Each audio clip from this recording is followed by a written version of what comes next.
So for this presentation, Chrysanne, as I said, we have chosen works from the 90s that you made while you were living in New York. So I was wondering if you could tell us a bit about the context that you were in as you were making these works. Thank you. I'd like to start from my Canadian perspective, or maybe a little bit before. I come from a Greek matriarchal lineage of very adventurous women, including my mother, my grandmother, and my relatives in Greece who are exceptional artists in architecture and theater. That said, I came up of age in the 70s, which was the beginning of the artist-run spaces, especially in Toronto. And during very difficult times in the US with Vietnam, so activism, very political. By the time I went to New York in the early 80s, it was a significant move. And one of the most important dates was the opening of the new MoMA at that time. There have been 3 new MoMAs since then, which was the International Survey of Recent Paintings and Sculptures. And at that huge exhibition, there were very few women artists, under 10. It's when Guerrilla Girls started. And it became like a very important moment for me because I thought, what am I doing? There are 200 and some odd artists. There are hardly any women. The Guerrilla Girls, there were protests. And I told one of my friends, Janet, I said, I think I'm having a moment, a breakdown. And she said to me, no, you're having a breakthrough. Within weeks, I was in Greece.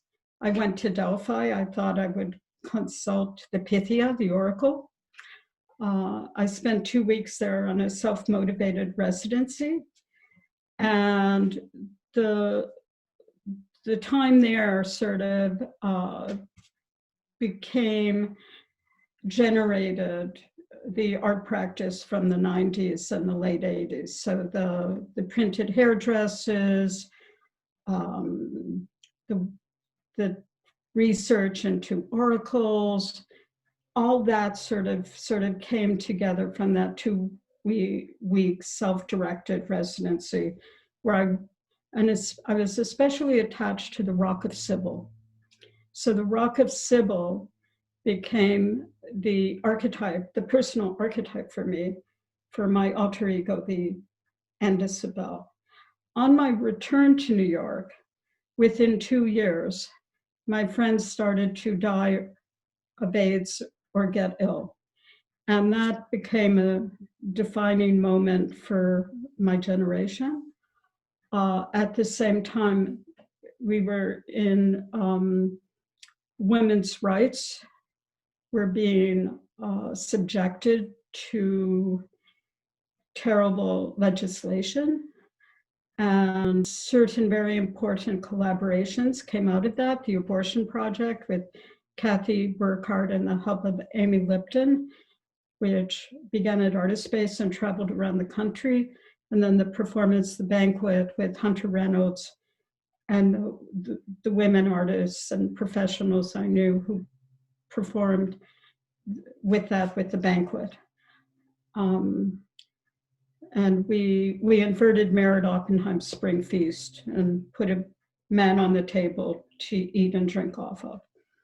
And so that's sort of the background. When I look back at the 90s, it was an intense moment, very similar to how we have now, except we weren't stuck at home.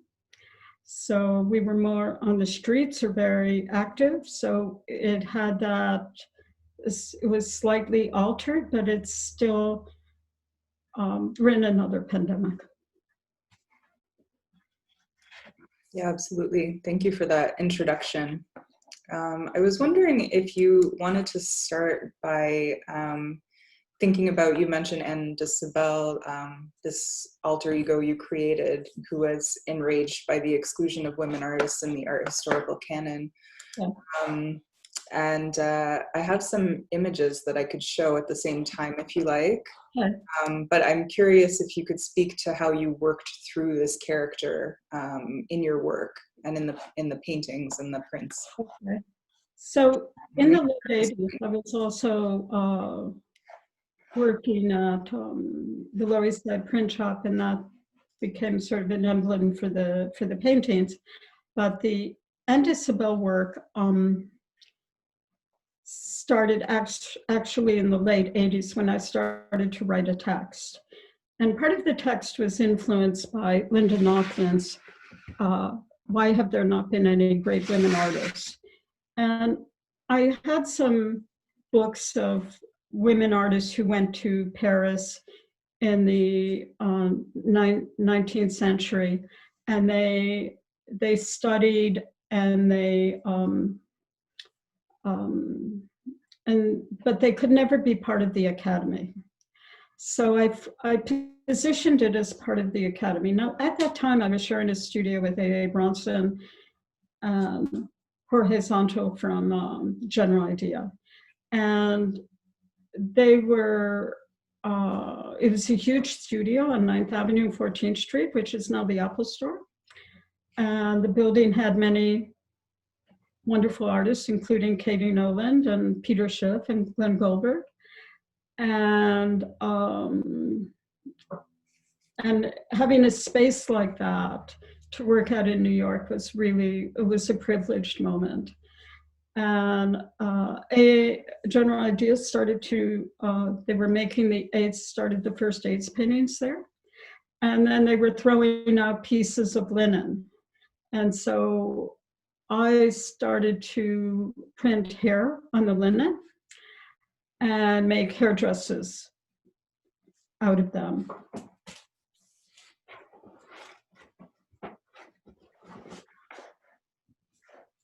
I have one here.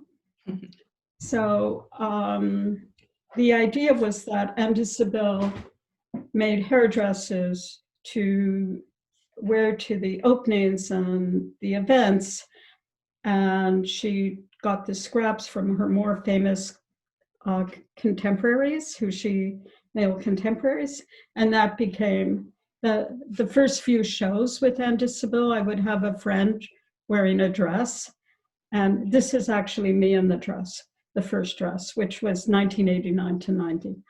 And at that time, people thought that Anne de Sibel was actually a real artist, and they tried to find her in the art history books. So today, it's sort of interesting looking at what's happening today with all these discoveries of women artists from the early 20th century and before, that I was conjuring up an idea that there were people I deeply felt there were people that had become prominent in the art history canon, the academy. That's really interesting. Did I stop sharing my screen? I was very interested. I showed a bit in the photograph when I just shared the screen. You wrote this story about her, and I was really interested in how the academy in this story would follow and chase her. And there is this really vivid part of the story where you say that she escaped to her favorite island in Greece and felt so rested, and then realized they had been following her on the island as well. And I was wondering what that story means to you. What made you bring those visuals together? Well, part of the art journal for the Anne de Sibel, And So Beautiful, is based on real life events. Okay. Mm-hmm.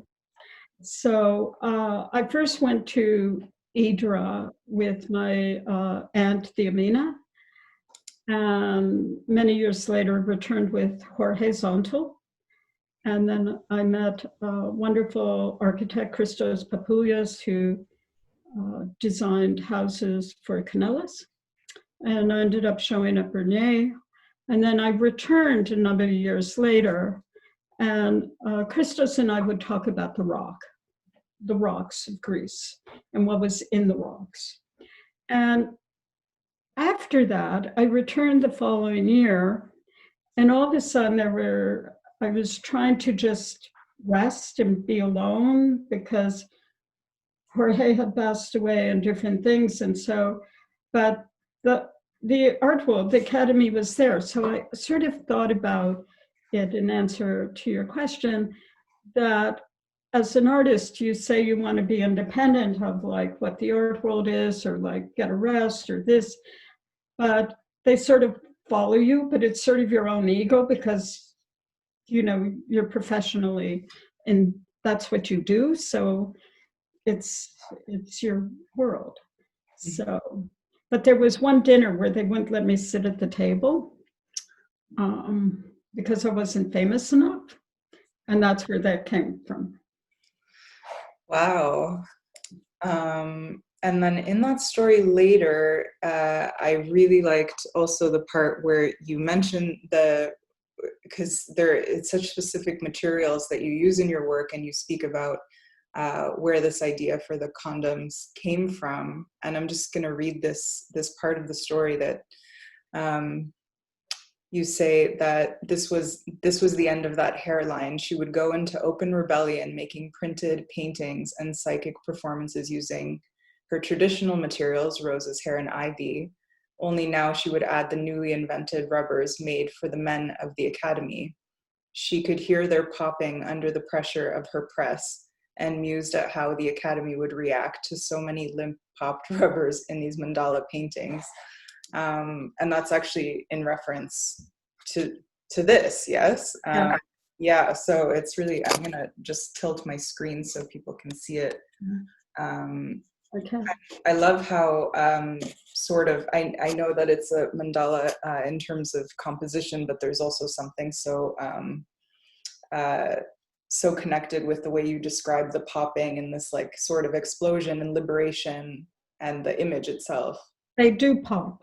Yes. Here's the press. I ink them up, and when I put them through the press, they do pop, pop, pop. And if I'm in a communal print shop, it can create problems, you know, because they go, what? So I have my little press here, and they pop on the little press, sort of like a balloon popping. And what was interesting was when I first started showing the condom paintings, some of the works, there were middle-aged art reviewers for like the general newspapers in Toronto, Buffalo, Philadelphia, and I got critiqued for it, like I'm a crazy feminist. My favorite was for my solo show at the University of Arts in Philadelphia, which was titled Chrysanne. And the art critic there said, how could I make fun of Cézanne? Which hadn't occurred to me at all. So I have a little folder with these reviews. So the work was justified. It had the results I wanted. Absolutely. And was Anne also, I think you touched on this a little bit in terms of material. Could you talk about the rose hair paintings that I was showing earlier? Can you tell us about the technique that you used with those? The rose works, well, I always, as my family would tell you, even when I was little, I would go to fields and come back with wildflowers and they would be dead by the time I got home. Anyways, I would be holding them. So I've always been attracted to that. I started the rose prints in the 1980s. They got more directed by the late 1980s. They started to have specific, the rose bloods, references to AIDS, the idea of blood, references to feminism, references to love. I ink up as I did the condoms and put them through the press. So initially they come out almost like a magenta stain, similar to the rose itself.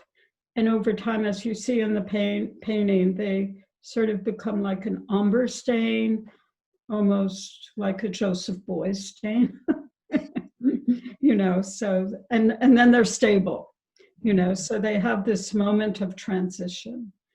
And with those works, I also started to make very huge cloths, some of them 20 feet, 30 feet long, and with the rose bloods printed on them, and then collages on top of them. But the rose bloods were of that moment, and I always considered them somewhat political paintings, both in feminism and in terms of the pandemic we were dealing with and the crisis, the ongoing crisis of loss and love. Yeah. Well, since we're speaking about technique and you're sitting beside a press, yeah, I don't know. I mean, I think people would be interested to know about how you work in that space. I'm going to turn the. Sure. Yeah, yeah. So here's my little press. Uh-oh, lipstick. Okay. So as you see, this will be a good way of doing it. You can see it goes right through. So these are the felts. And then here are the condom masks that I'm making now. And I print the condoms.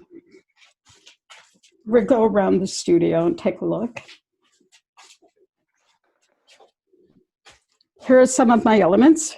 Can you see? There's a condom. Here's some ivy.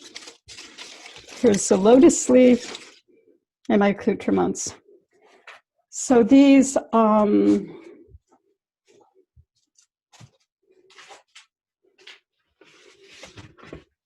that will show you that's an X. And over here, I will show you. So these are some of the new ones I'm working with. Now these are quite large, but through folding techniques, I can fold them and ink them up. And these are done with also with Greek Easter dye, and then they go through the press. There's a very famous photograph of Merit Oppenheim by a French press with a big wheel, but she's naked and has ink. But I decided not to do that today for you guys. But it's a very important photograph. Yeah, absolutely. Thank you for showing us around. It's always nice to see inside the studio, especially now when we're not really going inside of studios. And this process that you're talking about in terms of pressing the ivy and hair and condoms into your paintings is also something you did with 1900 Mirror Mirror. Yes. Which was really important interactive sculpture for you. I'm actually going to share my screen again, so as you talk about it, people can look at it. Discussed one show that led up to 1900 Mirror Mirror. And this, while you're doing this was a show called Reconciling the Unverified, the New Metaphysical Art, curated by Roger Denson at AA Bronson Gallery, and artists Marina Abramovic, Polly Offenbaum were in it. So you can see this is the, and this was,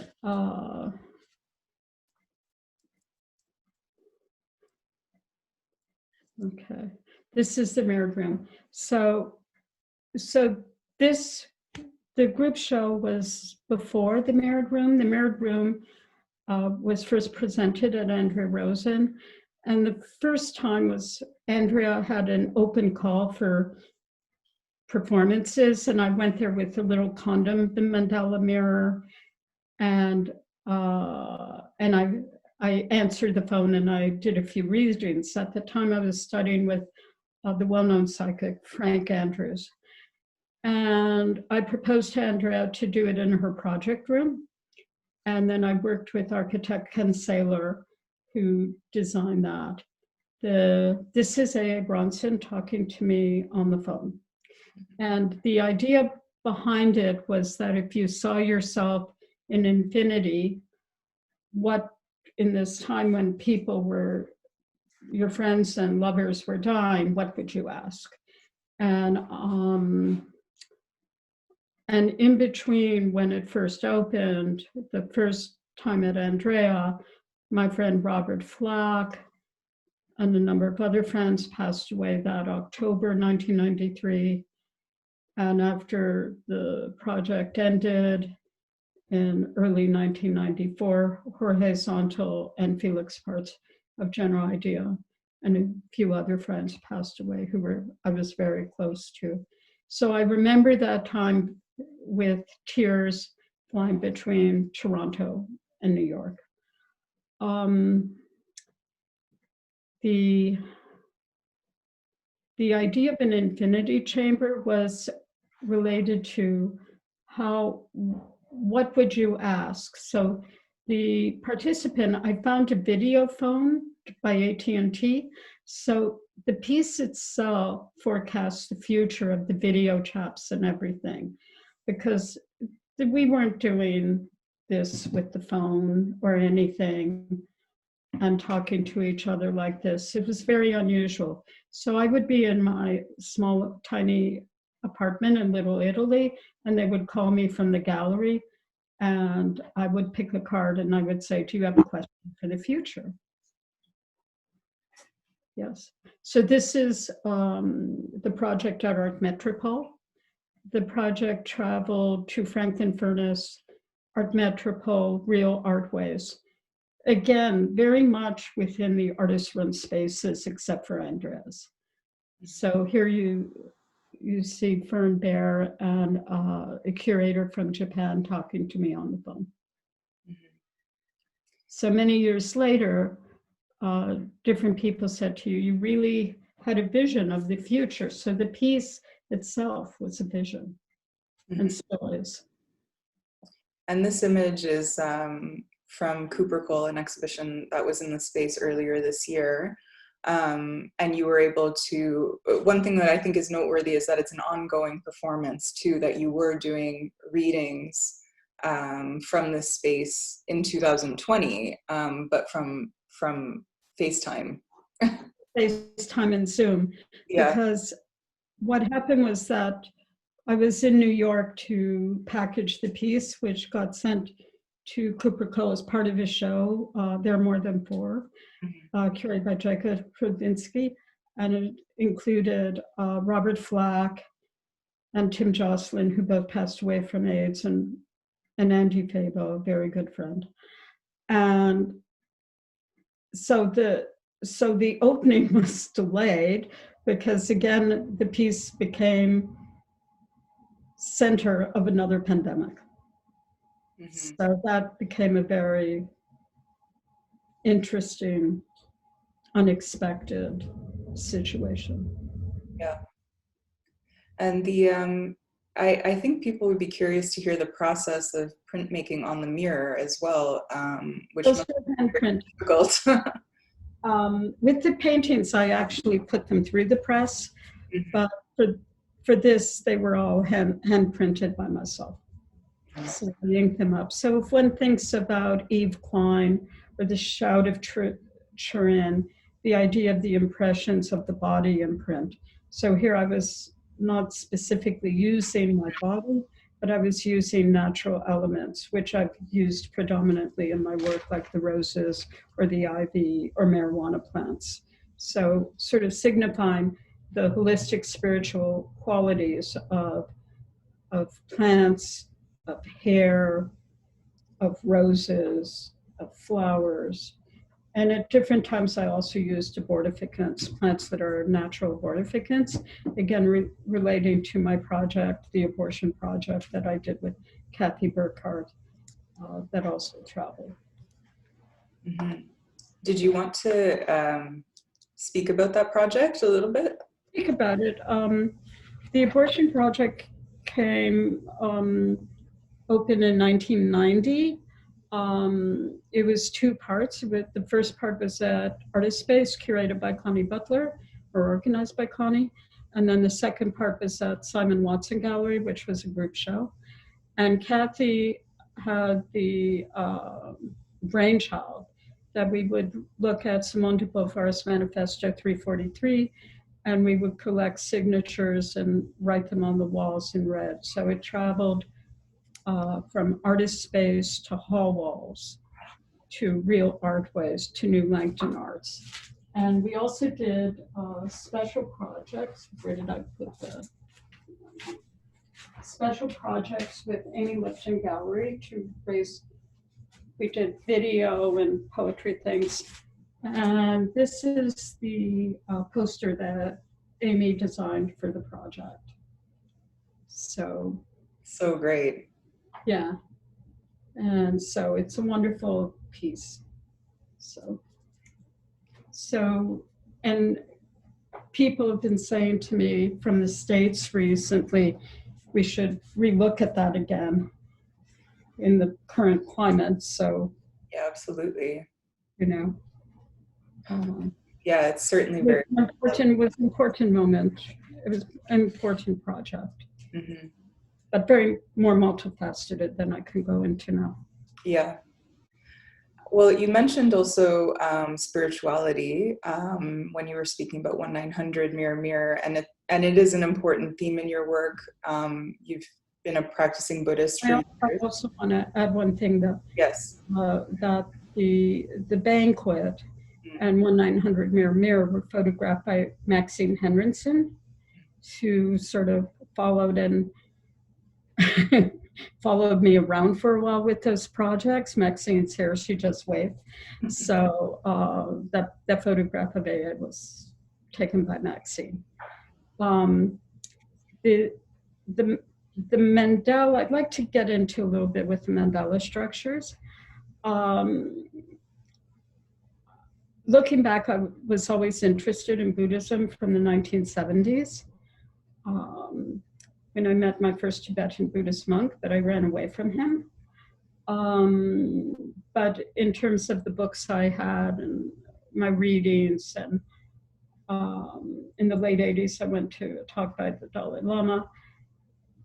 After, in 1995, I ended up going to India with my very good friend, and met up with Peter Nagy and became, I've been to India 10 times since. I'd like to say India ruined me, but it's a joke. But anyways, one thing became another, and I became involved with not only the Indian art world, but with Tibetan Buddhism, and actually went to Dharamsala and worked with the Tibetan children at the TCB school, and started a nonprofit to help Tibetan Buddhist nuns in Tibet and India. So all this sort of came together. But the interesting part is the mandala work started before that. So the idea of the condom mandalas was about healing and protection. So, you know. So it sort of coincided in a way in your life and your work.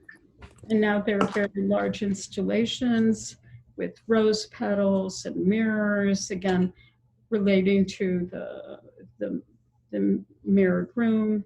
But the first circular mirror piece was done for a show in honor of my friend Rob Flack, who passed away in 1993. A year later, he was deeply beloved by the Toronto community, and his early works were also showed at Feature in New York. And I made a circular mirror, and there were these day glow transparent cloths hanging around like a disco thing with the light bulb coming down. And so when I found an image of that, because I thought, where did the circular mirrors come from for my installations over the past 20 years? And they came from that piece dedicated to Rob. Oh, that's beautiful.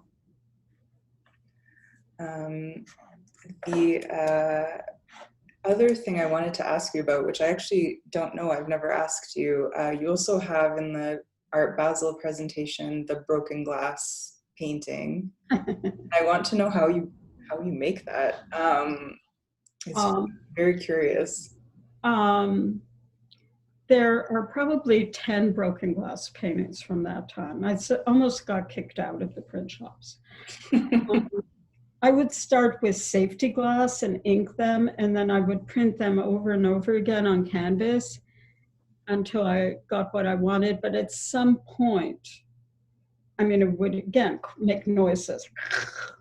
I mean, I'm planning to do some on this press, but there's no way I can do at the bigger print shops now. I get into trouble. Because at some point with the putting the glass through the press, the whole thing shatters into tiny little pieces. And I always thought that the broken glass, it's like the broken mirrors, the broken glass, the shattering of our perceptions, the shattering of the ego and all that. And I look forward to making some more here. Super interesting. But I do get into trouble. I mean, it sounds like it. It sounded like making 1/900 mirror was maybe a bit challenging too. 1/900 didn't go through the press. That's true. That's true. This is sort of a general question, but I think, in looking at these works that were made in the 90s and that particular moment, I think I'm certainly curious to know how your practice in that time relates to the work you make now, how it maybe is similar or has evolved. I would be curious to know. Okay. Well, I never stopped printing. I did stop printing for a while in the late 70s, 80s, when I was training at Open Studio, maybe to be a master printer, but and I was sponging a very large Vera Frankel lithostone with the big X. And finally I looked at the guys, I said, I can't do this. And so I went back into the studio, and it took many years until I started working in the print shop to start printing. And then I didn't want to do it in the more traditional things. I really wanted to push the idea of using a press. That said, I've always worked in communal print shops, even if I get into a little bit of trouble. So, but I tried to push it. So what happened was that the paintings got pushed to these large cloths. And most recently, I've printed these large hair cloths, which will be under the mirrors for the Guangzhou Biennial, and they will be on platforms. And so you have the mirror and then the hair cloth, and they'll look like they're floating, and then the flowers on them. So it will become a whole 3 installations, the 3 Dakini mirrors of the body, speech, and mind. So the practice evolves, and the works the installations especially get more complicated, but there is also an ongoing printing practice. So I tend to think of the paintings as performative works, because they are like sort of a performance made on the press. So they're printed performative paintings. So you can almost imagine how I make them. Yeah, absolutely. I mean, the process is so important to the final project as well. And I love the way your practice is so almost tangled between objects and performance. I think it's really beautiful. If anyone has a question, now's a good time to ask it. You can just type it in the chat, and maybe I'll call on you if that's the easiest. But I know also Chrysanne wanted to do a reading, which might be a good time to do it now if you wanted to. Well, I have this Dakini deck that Rob Flack used. And it was funny, Rob's been coming up in conversation a lot with a number of friends. Old friends have contacted me recently. I think it's pandemic what happened to you? Are you okay? Situation. And Rob, if you know Rob's work, it was very similar to, you can see how he would love this deck. So I always like this card, which is the Guardian, but I will pull another card from the deck. So what's this one? Oh, this one's very nice. I haven't seen this one. So this one's called the Phoenix. And this will just be the mood for our talk. Okay. In anyone's fortune. But Rob was very specific because he would actually talk about he would read it and then we would look at the image. So if you give me a moment. Mm-hmm. Where did I put the book?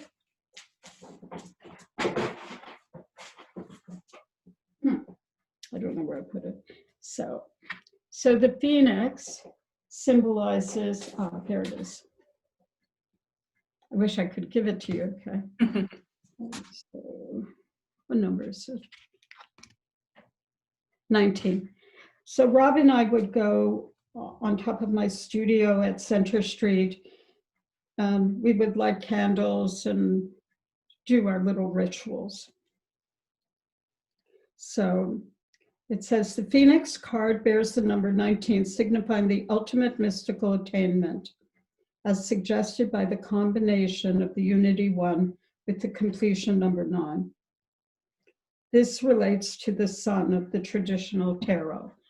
Now, the sun card of the traditional tarot is like great happiness. And this is a Tantric Dakini Oracle deck. So, from the flame, cosmic couple is born in divine union. The celestial Buddha, Vajradhara, and his consort rising as a phoenix from the ashes of the temporal body. They are colored blue, symbolizing the complementary aspects of celestial voidness as wisdom and means, and winged, indicating their transcendent spiritual nature. They are produced and connected to the Philosopher's Stone. The text is, feed thy bird and it will move in the nest and rise up like a star of firmament. The Tantric Dakini Oracle card, the red star ruby, suggests this concept. It's a card of rebirth, of the sun emerging after darkness of night, the liberation of spirit previously imprisoned in matter. That sort of sounds like we have a big rebirth here. Mm-hmm. We'll get liberated from this pandemic, I promise you. Out of the ashes of the fire of passion, there rises a capacity for selfless love. Meditate on the aspects and on its powers of transmutation, for to love is to see love everywhere and in all things. And then I can just, and then the short version is, it's mystical attainment, rebirth, selfless love, an affair, okay, marriage, and the alchemical fire of transformation. So may everyone have mystical love and maybe even an affair. Yeah, thank you. There is some questions. In the deck you used is called the Dakini Deck, is that correct? Yes. That was one of the questions. It's called the Tantric Dakini Oracle deck, mm-hmm. And it's based on Buddhist and Hindu cosmologies. And it's designed by Nick Douglas and Penny Slinger. And she's gotten some, Jacob shared with me, she's gotten some more attention, I believe, from the Vancouver area. Another question from Kate. I don't know if you can read them. It says, Chrysanne, I remember when I first met you, through your work, you had a cracked glass piece called Delphi. Yes, it's hanging in my house. And there's one in the Lower Side print shop. There you go. And she asks, are you still visiting Delphi? When was the last visit, and any messages? Well, the last visit was with my wonderful friend, Angelo Plessis, during his Documenta project. And Angelo, experimental education protocol. And I was so happy to participate with Angelo and the group of artists and art students and spend a week in Delphi.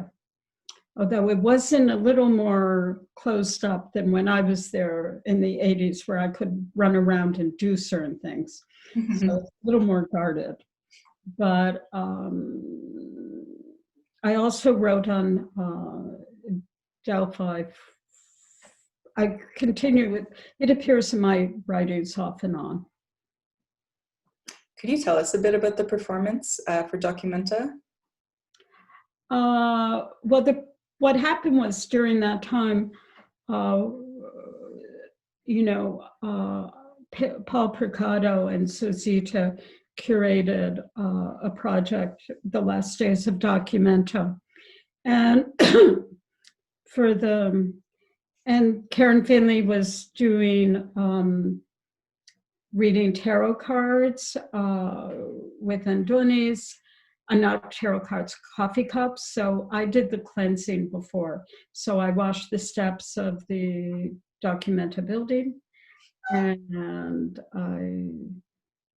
I had a reproduction of the tripod from Delphi, and I read from different texts. And that was really great. You know, at the end of, I'd like to end something here, because in the middle of the pandemic, not that this was a Buddhist teaching or anything, but the end of many talks that I go to, we dedicate the merit for the benefit of all sentient beings. And so I'd like to dedicate what we did today and the history of my work and my friends who are no longer here, and also my family who's no longer here, that we have better days, that may all beings have happiness, may they be free from suffering, and may they know the joy that has never known suffering. So I'd like to end it on that.